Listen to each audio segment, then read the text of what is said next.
Hey guys, thanks for tuning in. This is DIY Rob, and today we're going to be working on my '07 Toyota FJ Cruiser. What happened to this thing ever since I've gotten it? Let me see if I can turn this camera around.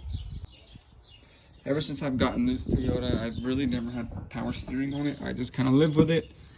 And finally, the pump decided to go out, and it got stuck. It ripped the serpentine belt. I thought I blew the engine, but it wasn't that. So instead of just replacing the pump, as you can tell, it leaks, and it's been leaking for a while. I mean, it works when it wants to, and it's usable, but I am going to be, here's another thing, another view from it. It's just been leaking, and yeah, I just kind of let it go, unfortunately. But as you can tell down there, there's a lot of other things that are wrong with it. But what I'm going to be doing is I'm going to be replacing the rack and pinion, because I don't know what condition that one's in after being used like that. I'm going to be replacing the tie rod ends since the other ones are all messed up. Also, let's see if I can open this. My CV boots, because the boots are torn, so I might as well replace them while I'm down there. I got the passenger and the driver's side. These are Napa remanufactured. I was gonna go with the Duralast ones, but I saw a lot of negative things about them. And then I'm gonna be installing this used power steering pump. I got a good deal on it, and it came out of a Toyota with low miles. Also some various, I was missing a dust cap, and the rack and pinion bolts, because I want to install new ones, and the CV axle nuts, because I've taken these axle nuts off quite a bit. So I don't know what condition they're going to be in, and also the nuts for the rack and pinion bolt, because these have these little marks where they're supposed to land, and you don't turn those, you turn the bolt. And I don't think I've done that before, so it might not be good. So we'll have to get to work. All right, first thing you gotta do is jack up the FJ, remove the tires. I'm sure you guys know how to do that. And make sure you put some jack stands on it. First thing we gotta do is remove the brake calipers, the disc, and unbolt whatever we can. All right, the first thing we gotta do is remove the brake shoe housing here. And then these are 17mm bolts that are in the back over here. Might be a little tough. I have air tools to do this with, but for the sake of testing reasons, I am going to be testing this and just trying to use this icon socket and ratchet.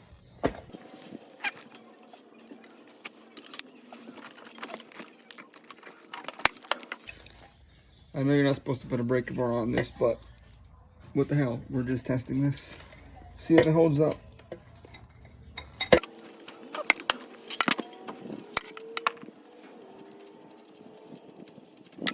And just like that, they're out.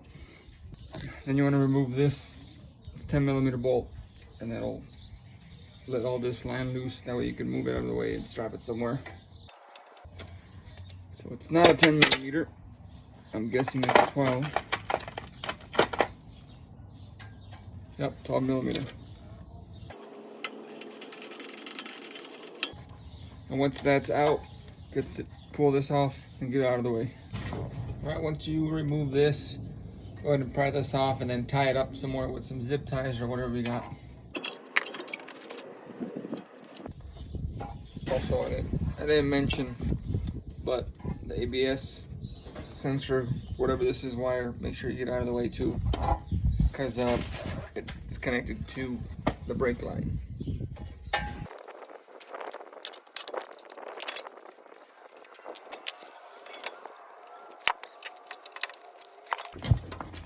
Just like that, it's out of the way. And then you just pull this guy off. Shouldn't be too hard.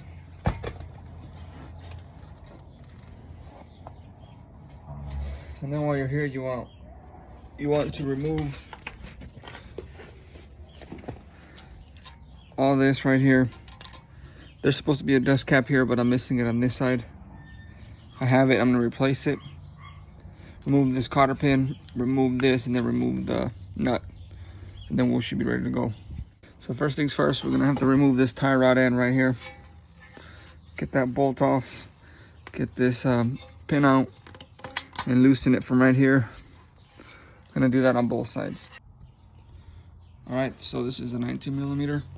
You just crank this guy off, just like that. It's kind of hard to do everything with one hand, but I'm making it work. And then the tie rod ends that I have already come with this nut, so we don't have to reuse that one. All right, once you have it off, go ahead and I'm gonna bend this back a little bit so I have some room, and just give it a little bit of taps there, and it should come off.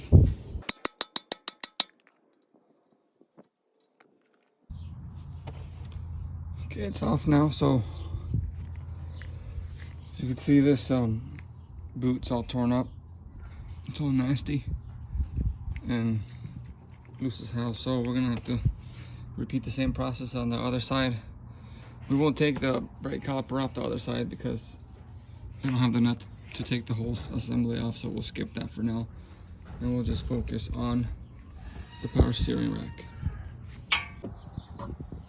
One more thing I forgot to mention is to tie up your steering wheel in a straight position. That way when you remove this power steering rack, your steering wheel doesn't go all over the place and it stays pretty straight. You are going to need an alignment after you do this, so just keep that in mind, but this will help to put it back kind of straight. Alright, so we made some progress.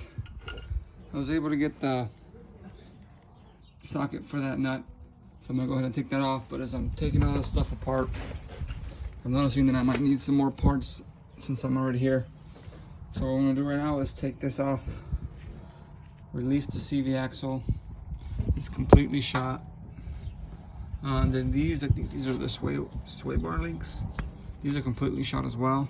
I'm gonna have to find a way to get those here and order them or something like that. Order them for tomorrow or something. As you can see, the rack and pinion has seen better days, so I'm glad I'm replacing that. But that's about it right now. Your actually might look a little different because I have these welded on to support this, but basically it's pretty straightforward. You take that off, that holds the sway bar link here. You take off your brake caliper, and that's pretty much it. And then I'm working on taking this little guy off. Then the upper ball joint, it needs to be replaced, but what I'm gonna do next in the next couple of months or weeks is find new upper control arms, and those will come with a new ball joint, and that'll solve my issue. So I'm gonna go ahead and take this off now.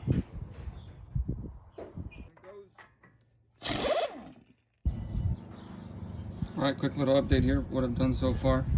I took the whole knuckle assembly off. I have to weld those gussets right, because when I did it, I didn't do it right. And so far we've taken everything out. As you can see, these were leaking for a little while, so all this grease is here.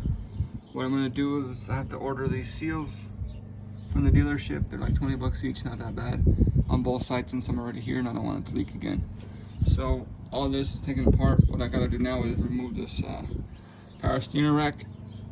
As you can see how nasty these were, and then this is already torn and everything. It's basically like this on both sides. So what you gotta do next to remove this is you gotta line these, you have to mark these out where they're at. That way when you reinstall this, it's kind of centered and in the same spot.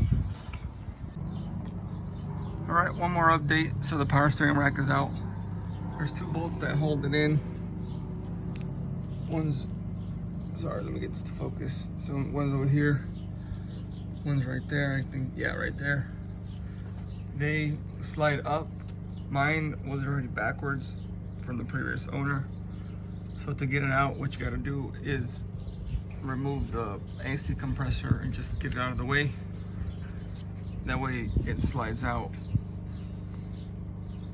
But the other one came out because you have plenty of room right there. But yeah, that's about it for this. And the power steering rack, what I ended up doing was I slid it that way as much as I could. and then was able to maneuver it out and pulled it out this way. But so you do have room, you don't have to remove anything else to get it out. I would recommend removing the tie rod ends to make it easier, but I didn't have to do that. And to turn it all the way to the left and all the way to the right, that way you have more clearance. But yeah, so now I'm gonna get in here and I'm gonna reinstall the new power steering rack. All right, the power steering rack is in. What I did is I grabbed it and I stuck it in at an angle. And there, as much as I could, I removed the sway bar because it cleared up some room because the power steering, the end right here was hitting the bar. So I removed that. Once I did that, it slid right in. And then I got it, kind of eyeballed it pretty straight. I measured from the frame to the tip of that on both sides and got it pretty even and aligned the steering wheel straight, and I put the steering linkage back in. And then this bolt, you just fish it down. It's pretty easy. This bolt, you have to remove all the bolts. There's 4 on the AC compressor, and then as you can see, it moves. You move out of the way and you're able to slide that in. The back bolt over here, but the top one is a little difficult. I had to get a little flexible extension to get in there, and I was able to break it loose. That's the only one that gave me trouble once, but once that's out, it slides off and you could slide that in. And you want to do this little bracket here, that way this line gives you a little bit more movement, and then that compressor will move. The cool thing about it is that the compressor sits on this little lip right here, so it lines it up for you, so it makes it a lot easier when you go to reinstall it. It's 4 bolts. Now I'm gonna put everything back together and get this thing finished up. All right, so I finished welding these. I know I didn't record it, but here it is. This time I welded the back side of it because I hadn't before. It's not the best because I couldn't really get in there at really good angles, but I welded it up right there. And then I put it together. I cleaned this up. I added a little bit more weld to where it was needed. Did my best for what I had. If I could do it, then I primered these. And I reinstalled this. This bearing was still good, so I'm just gonna clean it up and reinstall it. I had to wait a couple of days because since I was right here, I want to replace this seal. But Toyota sold me the wrong one, and they didn't have it in stock, and it was just too expensive. So I went ahead and I bought these ones, which are the right ones. They sit in it. So now I'm gonna go ahead and press these guys in, and then I could put everything back together and then torque everything down, and we should be ready to go. All right, so it's installed. You don't really need much force for this. What I did, I just set it down. Make sure you clean the inside of it. That way there's no debris and stuff where it's gonna sit. And then I just used one of these dead blow hammers and I just tapped around the edges. You don't have to hit so hard where you have to bend it, but you just tap and keep tapping away until it's all in place. And there, this one's ready to go. What I'm gonna do is I'm gonna add some grease for the bearings right here after they're installed. And then once everything's bolted up, I'll start torquing everything down. But right now I'm gonna go ahead and install the other seal on the other knuckle. All right, so I'm in the process of reinstalling these the hubs. I already did the right side. Now I'm gonna do the driver's side. And I have one thing to mention here. If you buy these at Napa, the remanufactured ones, the cheapest ones, they don't come with this. It's like a little dust shield, and they don't come with this another dust shield. You have to buy this. I think Toyota had it. They're like $8, but I didn't want to have to wait, so I just went ahead and upgraded to the. I think this is the remanufactured heavy duty one. I'm not sure. They told me it was a new one, but I think it's the heavy duty one. But this one does have it. So just if you care about this, I don't know if it's needed or not, but I'd rather just put it back like original since I did all this work. So just so you know, the remanufactured cheapest ones from Napa do not have this ring. So you're gonna have to buy that separately and install it. And then this side, I could not find disc replacement part anywhere, so I don't even know if you can buy this. So yeah, it's a quick little tip. So I'm gonna go ahead and reinstall the driver's side. I already did the passenger side. It's pretty much straightforward. You just put everything back how you started. So here we go. Okay, so this side is done. Everything's already been put back together. Put the dust shield on, torqued all these bolts down. I think these go to 59. Put the center cap in, put everything together. This is the side that had the new axle. It's not as great as the other one, but it's gonna have to do for right now. All that's left is just to put the caliper back on, put the disc back on, and torque the wheels down, and everything should be ready to go. The power steering is already hooked up. I bled the system. I put everything together. Nothing's leaking so far, except for a little bit of residue when I filled it in, but other than that, everything's pretty good. So I'm just gonna go ahead and put everything back together and do the same on the other side. The other side's already put back together, but I have to remove it to torque down some bolts, because to torque these guys down, I had to go to Harbor Freight and buy this Crowfoot, or whatever you want to call it, because the ones that I had didn't fit in there, and this one's fit perfectly. So if you're doing this job and you want to torque these down, you'll get one of these. These are like they're like $10, and they come out to around 7 something with a 20% off coupon. So these come in handy for this, because the Matco ones that I have didn't fit. Well, they fit over it, but there was no room for me to get the torque wrench in. So now I'm gonna get everything back together and do the same on the other side. Alrighty, so the driver's side is already all done, ready to go.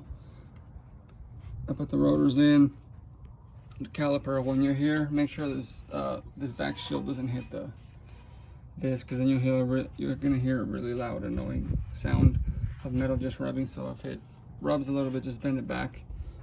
You should be okay to go. But yeah, that was pretty much it for installing a new power steering rack into a 2007 FJ Cruiser. I know the video wasn't the greatest and very informative, but it's kind of a general how-to. If you guys have any questions about what I did, or questions on how to do it, or a specific part, just let me know in the comments, and I will get back to you as soon as I can. But yeah, I'm gonna be doing more work to this FJ here in the next coming months. I want to repaint it. I want to fix the fender cracks like these FJs have, and some other cool things that are long overdue on this thing. But thank you guys for tuning in. Please like, share, and subscribe. Thank you.